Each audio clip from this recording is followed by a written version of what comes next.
Assalamualaikum warahmatullahi wabarakatuh. Alhamdulillah alladzi hadana ila dinil qayyimah wa arsyadana ila tariqatil mustaqimah. Asyhadu an la ilaha illallah wa asyhadu anna Muhammadan abduhu wa rasuluh.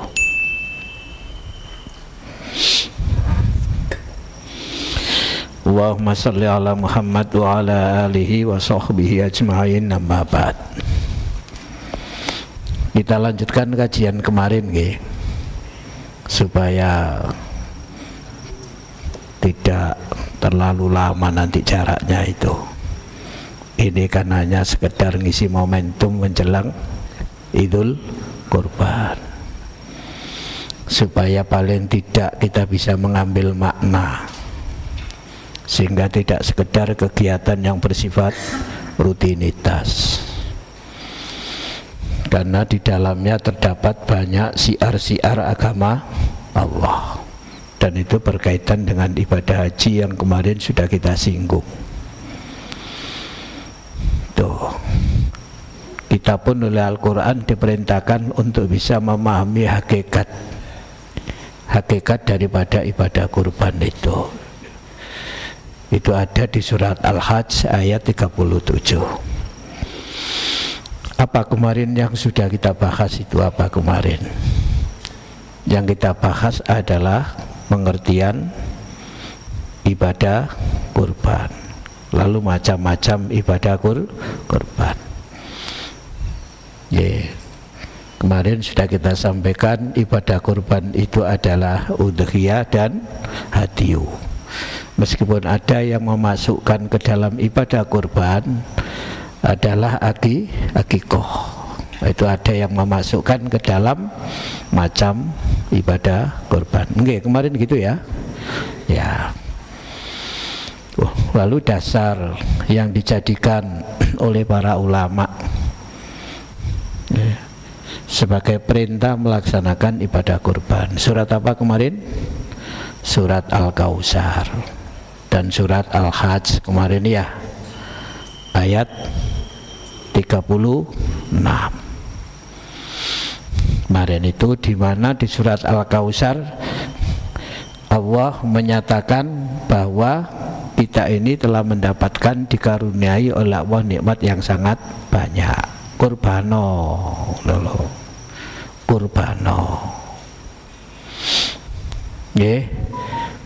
kurbano itu ojo menengahi nek ana kurban iku gitu loh. Lah kata soal kemudian bisa apa tidak engko dhisik, sementing perintah iku dhisik gitu loh. Kurbano mergo awakmu dikek nikmat Allah sing paling banyak. Inna a'toinakal kautsar, dan kemarin sudah kita bahas makna al-kautsar yang diterjemahkan ke dalam bahasa Indonesia dengan terjemahan banyak. Karena banyak itu ada al-kautsar, ada katsir, ada aksar. Kemarin sudah kita sampaikan itu kemarin itu. Lalu bagaimana hukumnya? Para ulama pada umumnya menetapkan hukum ibadah kurban itu sunnah muakkadah, karena ada hadis yang dijadikan sebagai korina, sehingga menunjukkan perintah di dalam Al-Quran wanhar itu dimaknai, dipahami, dimengerti sebagai perintah yang hukumnya sunnah muakkadah. Apa ada para ulama yang menetapkan kurban hukumnya wajib? Ada. Seperti siapa? Imam Abu Hanifah Al-Auza'i itu menetapkan hukum kurban itu wajib.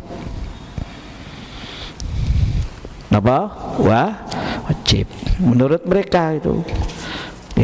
Tapi kalau menurut ulama yang lain seperti Imam Asy-Syafi'i, Imam Malik, Ahmad bin Hanbal dan lain-lain itu menetapkan bahwa hukum kurban itu adalah sunnah muakkadah itu.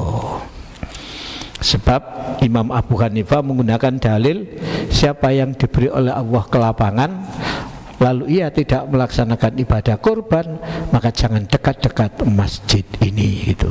Jangan dekat-dekat tempat sholat ini ya. Bagaimana kemudian majelis tarjih? Majelis tarjih menetapkan hukum kurban itu adalah sunnah muakkadah, karena menurut penelitian majelis tarjih, hadis ini tidak termasuk hadis yang bisa dijadikan sebagai dasar untuk menetapkan hukum. Hadis yang tadi itu loh, dan itu sama dengan pendapatnya Imam Malik, Imam Syafi'i, dan Imam Ahmad bin Hanbal, dan itu yang sudah dipahami di kalangan masyarakat umum. Hukum kurban itu adalah sunnah muakkadah. Tapi keutamaannya luar biasa gitu, keutamaannya itu.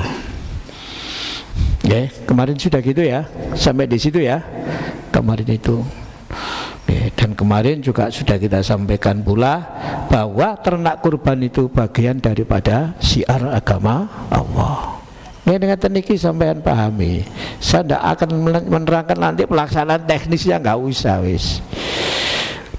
Kemarin prinsip membagi sudah, makanlah dan berikan makan. Nah itu kan kemarin itu prinsipnya itu, pangan kayak ono mangan, kayak ono mangan itu dibagikan aja dipangan. Kemarin sudah itu. Sekarang jangan buka surat Al-Hajj lagi. Nanti aja kalau sudah selesai ini, siapa yang ganti? Kalau saya yang kebetulan gantikan Pak Samsudin, ya saya akan melanjutkan hadis apa? Bulughul Maram. Tapi sekarang kita bahas ini ya, tidak apa-apa ya. Jangan buka surat Al-Hajj dulu ayat 28.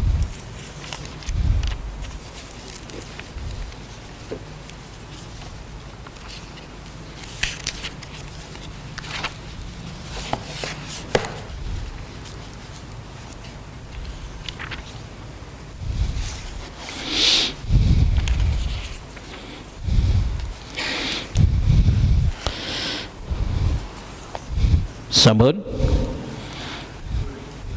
Monggo, ada yang membaca? Pak Yanto, monggo Pak Yanto, sing suara ini buanter ya. Monggo artinya boleh, sak tek Arabnya boleh, tidak apa-apa.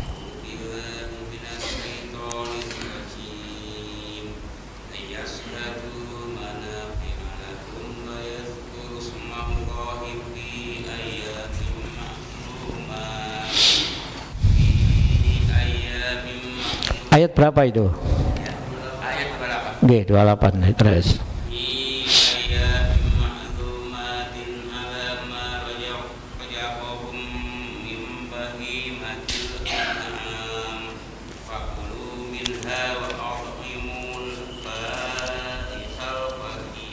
Ya, terus agar mereka menyaksikan berbagai manfaat dari awal. Yang sebelumnya surat apa? Ayat berapa itu? Sama lihat itu. Yang ayat 27 ya, monggo. Walikullin itu loh. Dan seluruhlah manusia untuk mengerjakan haji. Niscaya mereka akan datang kepadamu dengan berjalan kaki atau mengendarai setiap kota yang lurus. Yang ayat ini loh, walikullin ja'alna mansakan itu. Lihat kurusma wa fi ayyami malu tadi itu loh. Sampean baca dari awal. Yang 28 tadi dulu ya. Nggih monggo. Walikullin ja'alna mansakan. Lihat kurusma wa fi ayyami ma'lumat itu. Ada. Ayat berapa itu? Non? Dua berapa sebelumnya mungkin sampai tonton itu. Walikulli ummatin ja'alna mansakan.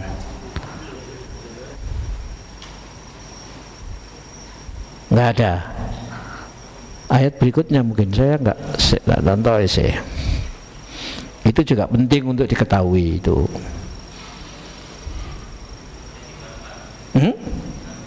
Ayat berapa? 34, monggo. Walikulli ummatin ja'alna mansakan yadhkuru smallahi 'ala ma razaqahum min bahimatil an'am wa ilahukum ilahun wahidun falahu aslimu wa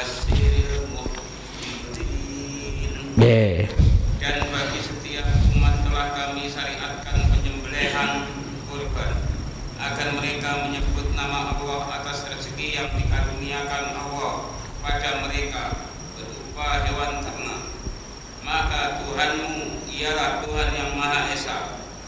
Karena itu berserah dirilah kamu kepadanya, dan sampaikanlah Muhammad kabar gembira kepada orang-orang yang tunduk patuh kepada Allah.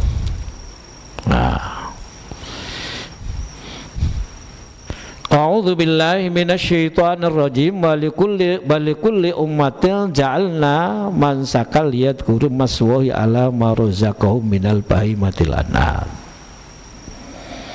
Ayat ini menegaskan bahwa syariat kurban itu disyariatkan oleh Allah ya kepada semua umat, bukan hanya kita.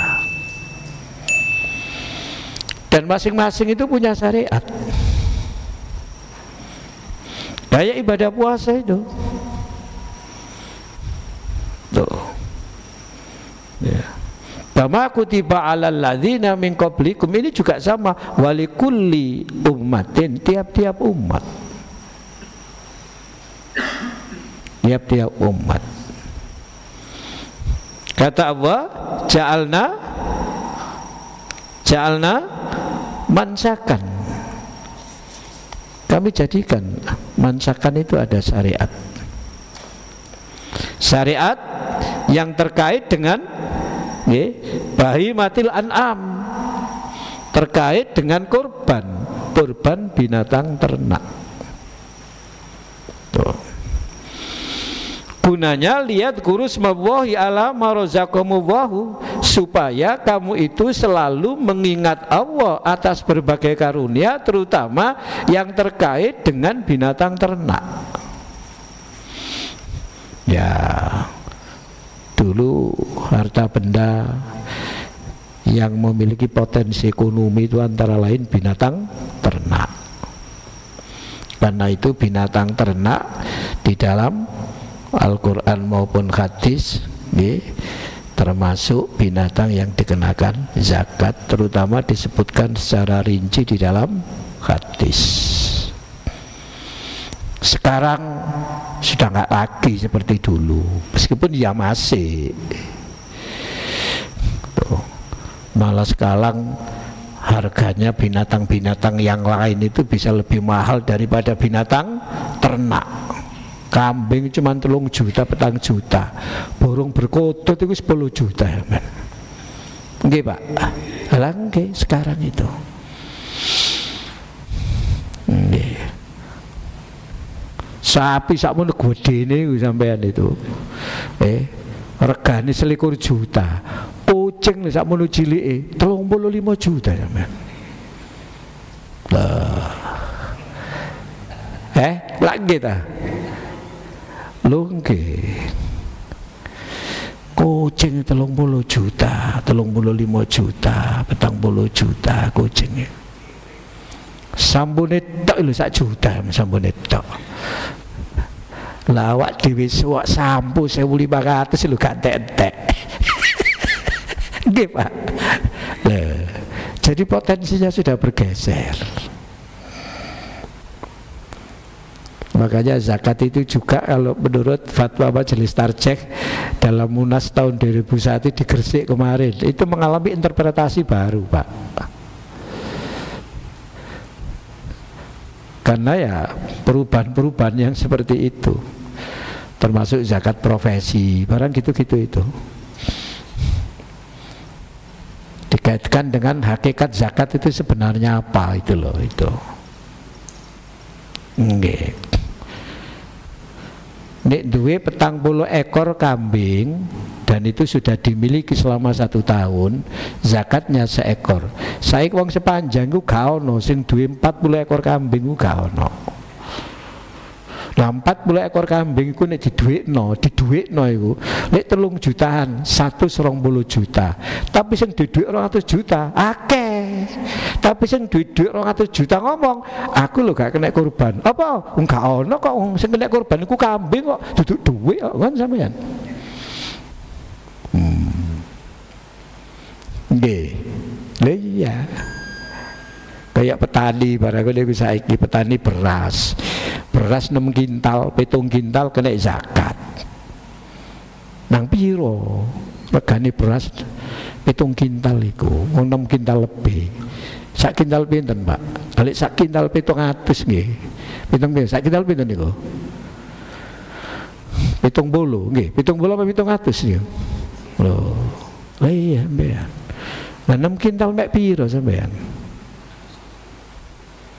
Wis kena zakat sampean itu. 1/5 atau 1/10 sampean itu. Iku durung bondone iku kotor itu. Nggih. Iku durung bondone, saiki bondone larang regane murah sampeyan. Nggih. Nggih. Iku regane dibanding mbek liyane wis beda punan. Akhirnya sing hasilnya iku regane murah kena zakat, sing hasilnya regane larang gak kena zakat. Nah, itulah ada kemudian interpretasi baru hasil dari Munas Majelis Tarjih di tahun 2021 di Gresik itu. Termasuk pengembangan fakir itu sekarang itu kayak apa fakir itu. Miskin itu kayak apa? Nggih, sampai ini miskin apa fakir apa gak ya? Gitu. Lagi, ya nonton bandingane Pak lo, gila kan dah, nonton apa? Nonton bandingane. Dibanding barek pengusaha koyok Pak siapa itu? Nggih, Abu Rizal Bakri, ya miskin awak dhewe. Lah kata dah, lek bandingane iku kata. Nah, ternyata tadi ada ya interpretasi baru. Sabilillah itu apa? Kalau kitab klasik Sabilillah sebagai asnaf zakat itu ya perang dulu, perang. Ya perang itu, jihad itu, perang. Jihad dalam arti perang.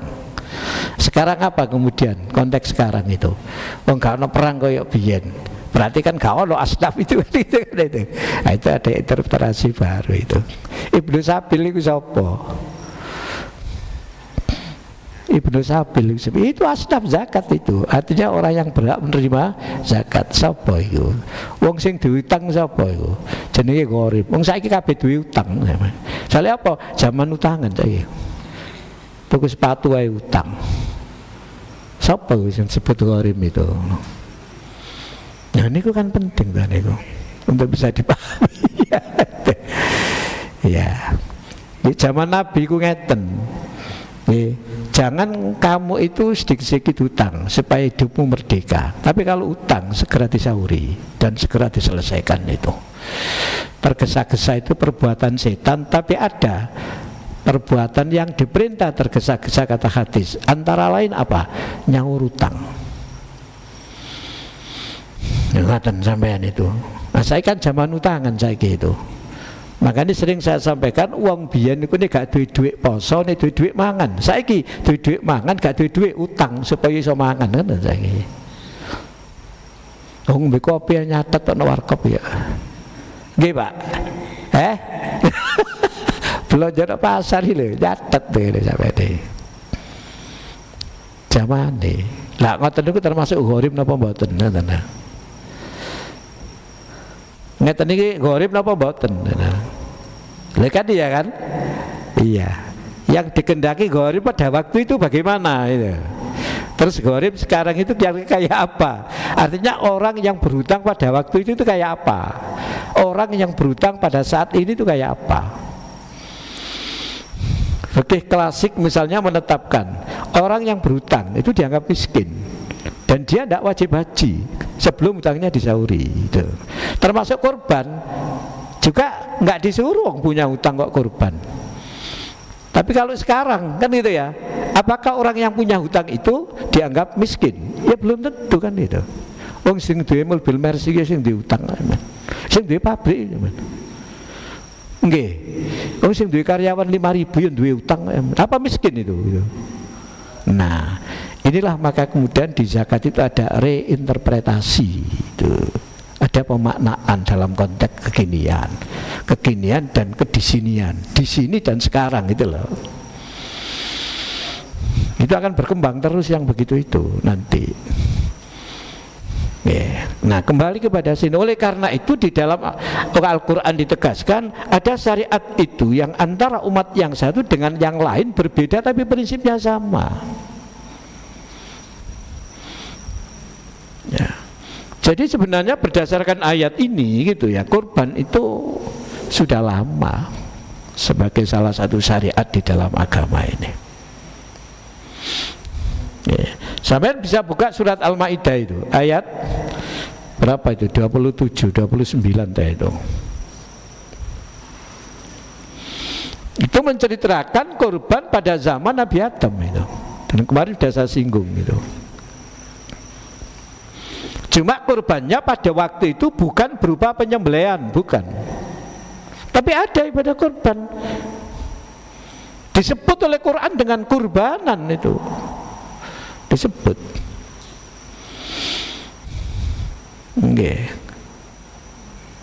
Tapi tidak berbentuk penyembelihan.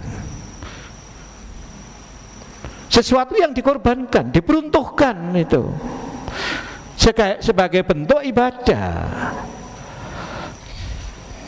Kurban itu. Makanya kalau penyembelihan itu di atas nama Allah. Kalau penyembelihan diperuntukkan bukan untuk Allah, diperuntukkan untuk berhala, itu haram dimakan itu. Itu termasuk yang diharamkan dimakan. Wa ma'uhilla li ghairillahi bi itu. Ada kambing disembelih, diperuntukkan untuk Nyi Roro Kidul dengan berbagai upacara misalkan. Itu haram itu dimakan itu. Loh, bukan diperuntukkan untuk Allah kok. Tapi menyembelihnya kan bismillah. Loh ya, tapi kan itu diperuntukkan sebagai bentuk pengorbanan. Itu ibadah itu, kurban itu ibadah. Bun, monggo dibaca. Watlu alaihim, nggih, monggo. Enggak apa-apa.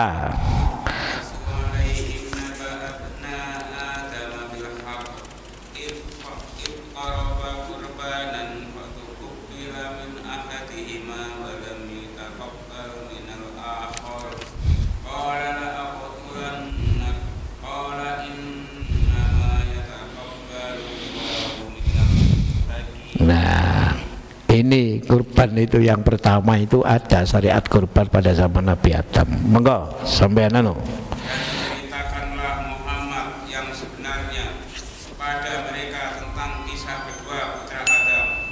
Ketika keduanya mempersembahkan kurban, maka kurban salah seorang dari mereka berdua Habil diterima dan dari yang lain Qabil tidak diterima.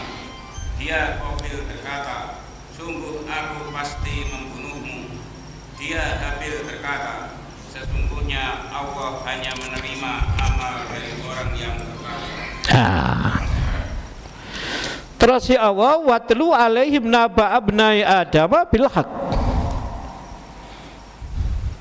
Watlu Muhammad ceritakan alaihim kepada mereka, pada umat ini. Waktu itu ya kepada sahabat.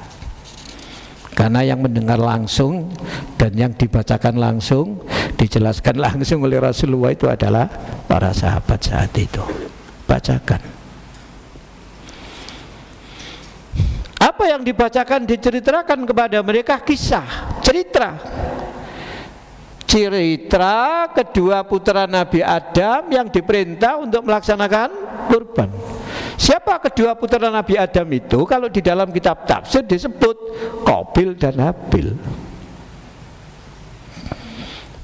Itu kitab tafsir yang menyebut. Kalau di sini disebut dua putra Nabi Adam. Tuh, Qabil dan Habil. Mengapa mereka diperintah kurban? Ya, itu di dalam tafsir Ibnu Katsir misalnya, sampai bisa baca. Jadi Nabi Adam itu punya anak itu kembar. Kembar itu satu laki-laki, satu perempuan. Punya anak laki kembar, satu laki-laki, satu perempuan, begitu terus. Lalu punya dua anak ini, dua-duanya kembar. Sing tuwa jenenge Qabil, adike jenenge Habil. Karena kembar ini laki-laki perempuan kembarnya, maka disilang itu dinikahkan disilang. Kok boleh Pak sak dulure? Lah gak boleh terus nikah mbek sapa ya? Oh gak ono wong. Kita gak ono wong siane mboten enten tiyang niku. Itu begitu Nabi Adam itu. Ya, melaksanakan syariat itu seperti itu. Tibalah kepada kedua anaknya ini. Qabil itu kembarannya, perempuan kembaran Qabil itu lebih cantik daripada perempuan kembaran Habil.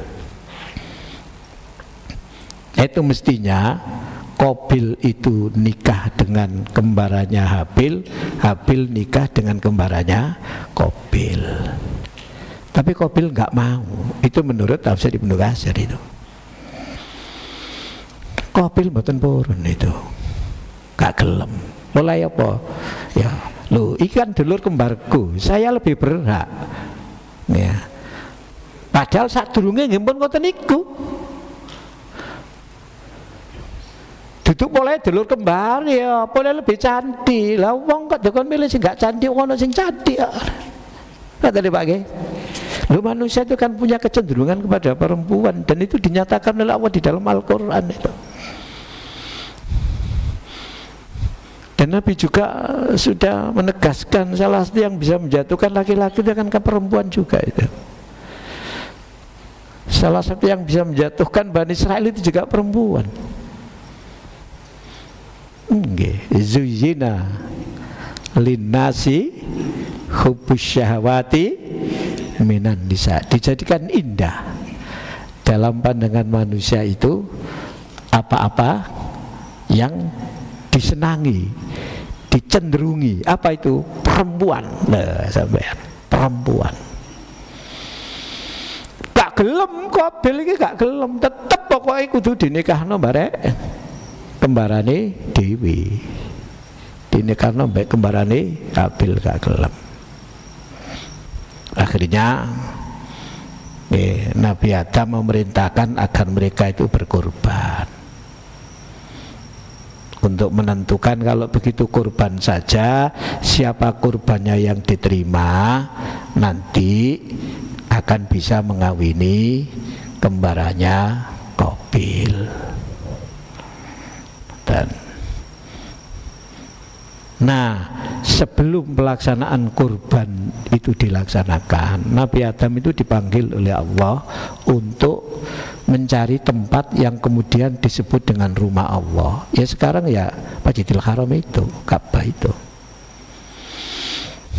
Karena kata Adam, ini kitab tafsir, yang isi ngomong kata ini kitab tafsir.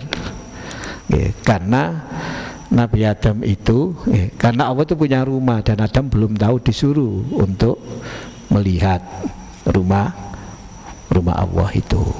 Ya, yang kemudian menjadi Masjidil Haram itu namanya Baitullah itu. Karena itu kemudian muncul yang disebut dengan tanah haram. Tanah haram itu ada batasnya itu. Dan sampai sekarang batas itu. Dan tanah haram itu tanah yang memang oleh Al-Quran sudah ditegaskan. Di luar tanah haram namanya tanah halal istilahnya itu. Kalau tanah halal sama dengan tanah yang ada di sini. Loh, kalau tanahnya biasa, makna yang dikandung tanah itu, menurut riwayat itu dulu yang membuat batas itu Nabi Ibrahim supaya jelas atas petunjuk Jibril itu. Begini ini kalau sampai naik gaji, naik umrah, melaksanakan ibadah haji dan umrah harus paham sampai itu. Karena maknanya yang bisa diangkat seperti begini. Ini namanya menambah pemaknaan begini, pemahaman, pengertian, penghayatan. Lelek sampai nak tanah haram, mbek tanah halal ya padha ae, tapi beda, rasanya hati ku beda. Kalau paham iki tanah haram gitu loh. Nggih. Makanya menurut ulama Saudi Masjidil Haram itu bukan sekedar masjid sing ono Ka'bah iku. Karena Masjidil Haram itu bukan bangunan. Menurut Al-Quran Masjidil Haram itu yang dimaksud adalah Ka'bah. Lah orang sholat diperintah menghadap ke Ka'bah, harus mendekat, lalu dibangun tembok. Nah itu yang kemudian disebut Masjidil Haram. Nah, sehingga fatwa ulama Saudi Arabia itu menetapkan namanya Masjidil Haram itu adalah semua bangunan masjid yang berdiri di tanah haram. Itu bernilai 100.000 kali itu. Semua. Tidak hanya masjid yang ada Ka'bahnya itu. Oleh karena itu sampean kalau haji atau umroh ketika di Mekah, masjid di sekitar Masjidil Haram itu tetap dipakai sholat berjamaah wajib 5 waktu, dipakai Jumatan, karena dianggap nilainya sama dengan masjid yang ada Ka'bahnya itu loh. Itu kemarin sudah kita sampaikan itu. Jadi semua masjid yang berdiri di tanah haram, meskipun namanya bukan Masjidil Haram, bab Masjidil Haram sendiri itu adalah sebutan untuk Ka'bah. Fawallu wujuhakum syatral Masjidil Haram, itu ya, hadapkanlah wajahmu ke arah Masjidil Haram, itu ke arah Ka'bah. Ibnu Abbas saja kemudian yang menjelaskan lebih jauh dalam satu riwayat, orang yang persis mengetahui di hadapan Ka'bah menghadap persis ke Ka'bah. Nah, kalau enggak, ya menghadap ke tanah haram itu. Kan gitu. Karena zaman Nabi itu di Medina tidak ada yang namanya kompas. Ketika ditanya kiblat itu mana, sholat menghadap ke kiblat, ke Ka'bah itu arahnya kemana? Antara barat dan timur. Karena menghadap ke selatan, antara timur dan barat.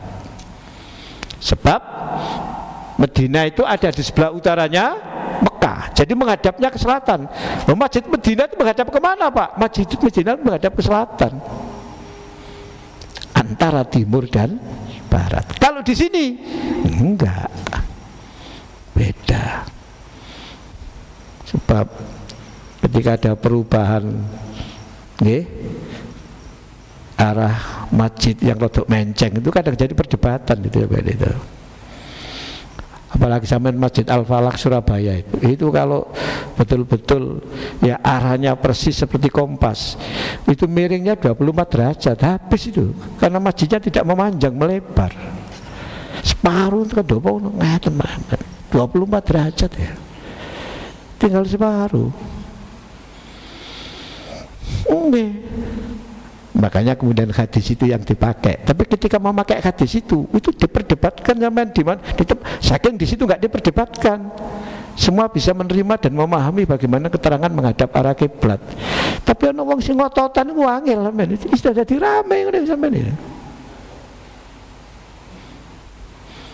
Gak didik masjid gara-gara arah kiblat itu dilurusno dan macam segala itu jadi geger.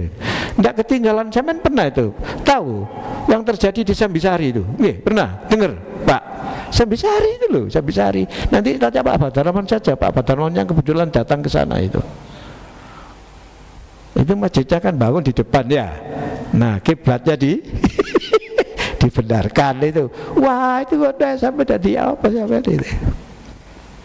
Yang tahu Pak Badarman itu kebetulan yang kita utus untuk datang ke situ itu Pak Badarman. Nah ngeten-ngeten nih kalau sampai nih kena kampung itu ya itu. Ini bukan soal hukum dan enggak, soal bagaimana masyarakat ya memahami yang seperti itu, merespon yang seperti itu. Perubahan itu ya kadang tidak mudah gitu itu. Karena orang tidak bisa kemudian respon 100% merubah itu enggak itu. Jadi kalau kemudian sampai sih nggak gelem nang masjid bareng sampai dia. Gitu ya. Nanti tanya Pak Badarman yang tahu persis Pak Badarman karena beliau yang ikut ada di situ itu yang kemudian bisa diselesaikan itu kemudian itu Pak Badarman itu. Dan jadi kembali ke situ itu. Nah ketika Nabi Adam itu berangkat ke situ, anak-anaknya itu dititipkan kepada langit, bumi, gunung, menolak semua. Tuh, gak gelem. nonton modelnya anak Nabi Adam koyok Qabil sing koyok ngene kan. Nah karena Qabil ini termasuk saudara tua yang ada saat itu, Qabil diserahi dulu-dulure. Dilaksanakanlah pesannya tadi untuk berkorban. Nah Qabil itu seorang peternak. Qabil itu petani, Habil itu peternak. Nah Qabil itu kurbannya dengan hasil pertaniannya itu, tapi dipilih sing elek-elek. Dipilih apa? Sing elek-elek. Makanya sampai di kurban kan pilih sing apik nggih. Gitu. Picek sing jelas piceke gak oleh. Kan gitu. Pincang sing jelas pincange gak oleh. Loro sing jelas lorone gak oleh, sing kuru gak oleh. Kembali kepada kibas yang dipakai Nabi untuk kurban, kan gemuk-gemuk gitu. Pokoknya apik lah gitu. Jare wong saiki ku ganteng. Gandenge sapi kok ya apa? Ya iku sing perlu dipahami. Ya mungkin nonton model sapi ini, sapi sing piye gitu loh. Kan ono sapi limusin, ono sapi sing iki, ono sapi Madura, ono sapi Bali, spasi panjang kan gak ono tekan kono kabeh. Sapi sing apik iku sing apa? Kambing sing apik iku sing apa? Itu. Tapi yang penting sing apik. Sampai di hadis diberikan kriteria seperti itu. Gemuk sudah ya jelas.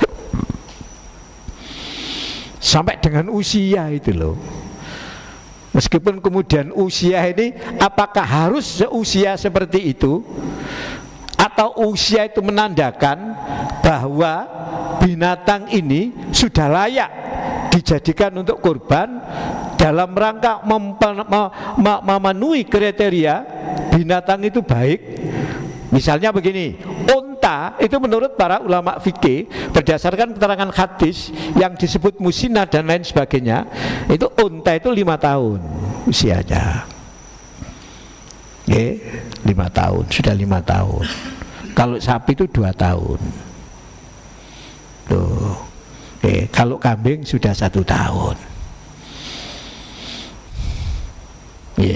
Meskipun jadak juga boleh kurang dari itu. Tapi ini para ulama fikih ya itu ya, ulama fikih. Tuh. Nah, misalnya kurang dari 2 tahun sapi itu bagaimana? Kita nggak tahu itu sapi itu usianya berapa, nggak tahu sebab sapi itu tidak ada akte kelahiran. Nggak ada dah. Sulit kita melacak. Akhirnya yang dipakai indikasi dia sudah mencapai usia itu kalau sudah apa namanya? Poel. Nah, tapi poel kan bisa dijopok ya. Nah itu kan. Nah itulah jadi perdebatan. Apakah harus 1 tahun, harus 2 tahun, ataukah yang baik? Dan menurut gitu loh, menurut saat itu yang baik itu usianya segini. Loh kalau sekarang usianya belum tapi sudah sangat baik, boleh apa tidak? Lah itu loh ya jadi perdebatan. Kalau ini kita ditakoni wong, lho sapi ini wapi Pak ketoke wageng. Lho gak ero wonge, oh sing tuku mboten semrape. Sapi ki poel apa gak? Bareng ditontok, ngoten. Lho ana sing nontok. Oh ini belum selesai nih. Kenapa? Lho giginya belum koel. Wah, iki dadi perkara iki. Sing duwe takon, wis mari tuku apa sampean? Das pundi? Kula kandhani ae, sing penting sapine bagus. Sing penting apa? Sapi ini bagus. Iku kabeh wis poel tapi bagus sing durung. Mula ngoten kemawon. Nek gak tuku maneh wong ya apa sampean? Wong sapi wis digawa kok. Nggih ta? Regane luwih larang mbek sing poel iki sampean iki. Nggih. Sapi ini bagus. Lemu, bagus iki lemu itu lah. Tapi durung poel. Lah iki wis poel tapi cilik sampean. Tak kandhani wonge iki kadang ngomong dengan kriteria 1 tahun 2 tahun itu tadi jadi perkara ini kan gitu kan. Yang penting pokoknya baik kula katen. Gemuk, ganteng, pun. Mboten Pak nggih. Nggih. Berarti mboten napa-napa. Pokoke niku mawon dilaksanekan. Sini ku mawon sampeyan cekeli katanya. Nah, katanya Pak nggih, bab ini jadi perdebatan. Durung poin iki kan barang nggih. Ditotok gini barang kan gitu kan. Lah iya nek duweke 19 juta 20 jutane duweke 35 juta kan mesti gede. Apa mana sapi saiki itu sapi yang sudah menggunakan teknologi kan gitu ya Pak ya. Enggak seperti dulu, alami dulu itu. Loh iya wong ayam 40 dina digorok ae sampeyan biyen ayam Jawa. Ya enggak iso 40 dina sak menten sih anake. Lah saiki 40 dina. Gede kan. Ya kan beda Pak, udah konsentrat sekarang itu. Pun. Ternyata korbane Qabil karena Qabil itu peternak itu ternyata korbannya Habil yang Habil itu peternak dan Qabil itu apa? Petani. Dipilih sing gak apik-apik, Qabil milih sing apik. Sing diterima itu korbannya kok Habil. Habil itu korbannya sapi. Kok sapi? Ternak bukan sapi, nggak disebutkan di sini ternak. Di tafsir disebutkan ternak. Itu yang diterima oleh Allah. Sing dek Qabil berupa hasil pertanian itu tidak diterima. Bagaimana taunya diterima itu? Begitu dikorbankan, gak ada disembelih, langsung itu dilalap api, tidak ada. Sudah tidak ada. Itu jenenge diterima. Tapi ini jadi kodok leleran, ya berarti ono kan, gak diterima. Sama dengan jenengan sing ngaji nang kitab Riyadhus Shalihin soal harta rampasan perang gitu loh. Iya, masih ingat ah? Yo lali. Zaman Nabi siapa itu? Dulu itu ya, zaman nabi-nabi dulu. Ini termasuk kelebihan Nabi Muhammad. Nabi Muhammad itu harta rampasan perang itu halal dibagi. Tapi yang dulu Nabi dulu itu tidak halal untuk dibagi. Jadi harta rampasan perang itu dikumpulkan. Kalau sudah ngumpul semua, nanti ada api yang menyambar dan itu hartanya hilang. Sudah dibawa api itu. Ternyata setelah hartanya dikumpulkan, disambar api tidak hilang. Nah, jadi Nabi, ini berarti ono sing ngentit gitu loh. Berarti ono sing ngentit, sehingga semua pimpinan pelton itu dikumpulkan untuk ngecek di anak buahnya. Nah, nah setelah masing-masing pimpinan itu ya, itu kemudian dijak salaman. Barek Nabi Dzulkifl atau siapa ini ya itu nabinya. Itu di kitab Riyadhus Shalihin itu ada itu. Masih awal kealamannya itu. Hadis ini hadis. Begitu salaman dengan Nabi ini salah satu komandan pelton ini tangannya kantil, nggak bisa lepas. Lebihan itu ngoten Pak.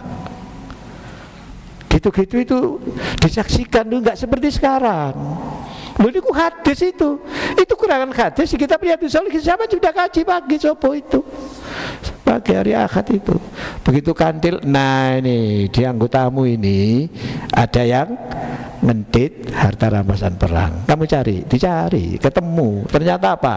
Yang dintit itu emas gede ini piro? Sak kepala sapi ya men. Nang emas sak kepala sapi lo pirang gini. Nah baru makanya di Quran itu ada ayat tentang ngentit.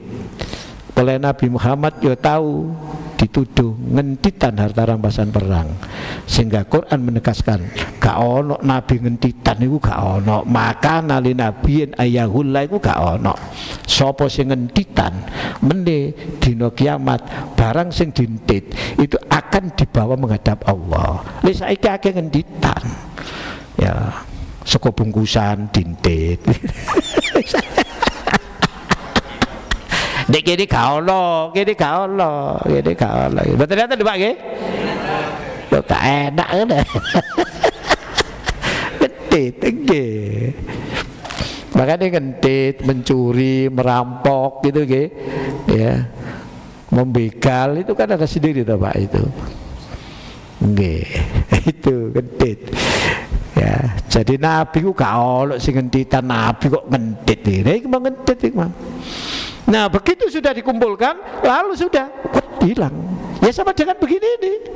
Korban diserahkan, nanti diterima enggak? Lah gitu. Saya kan enggak kayak ngono, beda. Masing-masing punya syariat. Nah itu. Nah itu. Nah karena tidak diterima korbannya Qabil, ngamuk. Berarti gak oleh wong wedok cantik kan, kan? Ngancam Habil, tak pateni kan ya. Kelihatan. Nggih, tak pateni lah aktulan nak. Jarine Habil, Allah itu menerima korban, ya, korban yang dilandasi dengan takwa, bukan yang dilandasi mergo wong wedok. Karepe niku ngoten. Makane sampean baca ayat 37 surat Al-Hajj, la yanalallaha luhumuha wala dima'uha walakin yanaluhu taqwa minkum. Nah, Allah itu gak butuh daging, gak usah debat soal daging, soal darah. Meskipun ya digambarkan orang yang berkurban itu sebelum darahnya netes ke tanah sudah ditampani oleh Allah, itu menunjukkan betapa mulia utamanya ibadah kurban itu. Tapi kemudian Allah tidak butuh daging, Allah itu tidak butuh darah, yang dibutuhkan itu takwamu itu loh. Nah itu ya sama dengan ini. Qala innama yataqabbalullahu minal muttaqin. Nggih. Allah itu hanya menerima korbannya orang-orang yang bertakwa. Lah sampean korban gara-gara wong wedok ya ditolak bare Allah. Ya itu. Sampean nggih ngono 3 juta pinten urunane pinten Pak mriki Pak? Pinten? 37, wis gede niku 37 niku. Nggih, wis gak apa-apa 37 dianggap ngono ae. Jelas lus ngoten nggih. Sale kula niki kena urunan 34. Kula niki anak-anak kula dadi siji, Pak. Dadi kula niki mesti sapi siji ngoten lho. Jadi mboten saged melok nang kono. Ya sak anak-anak kula niku sak mantu kula bareng ngoten niku wis dadi siji arek 7 niku ngoten. Sak keluarga lah ngoten pokoke ngoten. Ya arek-arek cik bayar dhewe-dhewe sami kumpulno digawe kurban ben taun ngoten. Nggih. Berarti nggih pokoke tuku sapi siji ngoten mawon. Tapi mergo tukune nang pasar, wage niku nek tumbas teng pasar. Tenggene Probolinggo, dadi saged milih karek kenyang rego ngoten.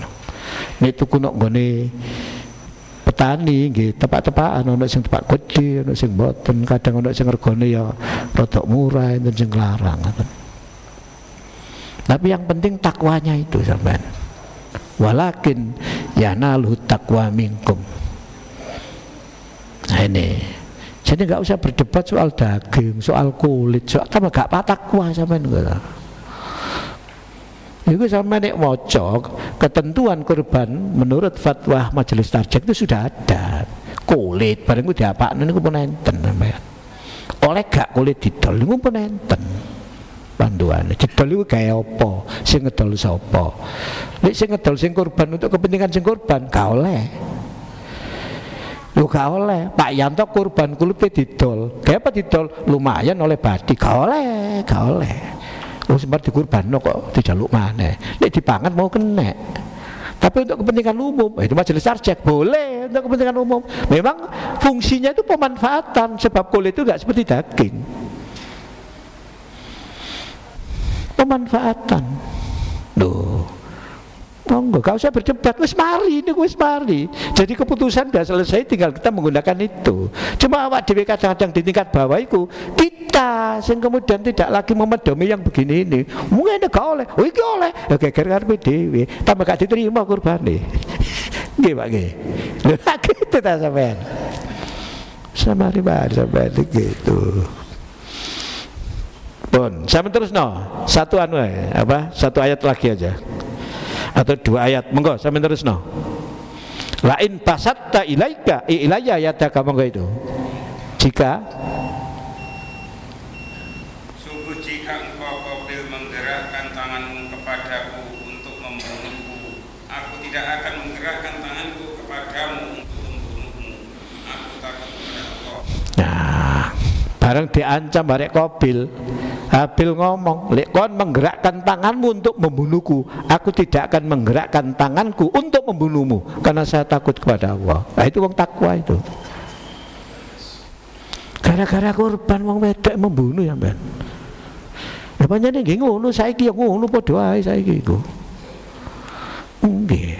Kalau kamu menggerakkan tanganmu untuk membunuh aku tidak akan menggerakkan tanganku untuk membunuh kamu. Terus ayat mana itu? Sesungguhnya aku ingin agar engkau kembali dengan membawa dosa membunuhku dan dosamu sendiri. Maka engkau akan menjadi penghuni neraka dan itulah balasan bagi orang. Kalau kamu melakukan itu, kamu akan kembali dengan dosa membunuh aku dan dosamu sendiri, dan kamu akan masuk neraka kamu itu. Cari nih Habil. Tapi yang Qabil wis kadung matane buta, ketok wong cantik tok ya sampean. Ya dibunuh Habil. Nah itu kemudian awal mula setelah dibunuh dia menyesal, dia dalam ayat berikutnya kemudian dia tidak tahu bagaimana ini saudara yang sudah meninggal itu, datanglah burung itu ya, memberi isyarat bagaimana cara merawat jenazah. Lah terus ditanam itu loh Pak. Itu Quran itu. Ditanam itu. Kan ada burung yang nyeker-nyeker begini lah. Oh, berarti di ngonokno gitu loh. Itu. Saya kira itu. Saya tidak menerangkan teknis ya sampai karena sudah melaksanakan. Yang penting begini-begini itu. Jadi korban itu dasarnya apa Pak? Takwa. Karena memang syariatnya begitu. Termasuk syariat korbannya pada zaman Nabi Adam. Meskipun tidak disembelih saat itu, tapi apa? Bahasanya dimakan api. Dimakan api gitu saja. Itu sudah tidak ada sudah. Lep itu sudah tidak ada. Sehingga kemudian kemarin sudah kita sampaikan, para mufasir ada yang mengatakan kambing yang disembelih saat Ibrahim berkorban itu sebagai pengganti, namanya gibas itu, sebagai pengganti dari Nabi Ismail, itu sebenarnya adalah ya tadi itu kambingnya Habil itu gitu loh.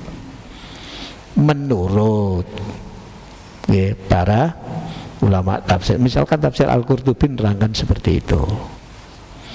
Saya kira sampai di sini wis waktu ini lebih san. Demikian kurang lebihnya mohon maaf. Assalamualaikum warahmatullahi wabarakatuh.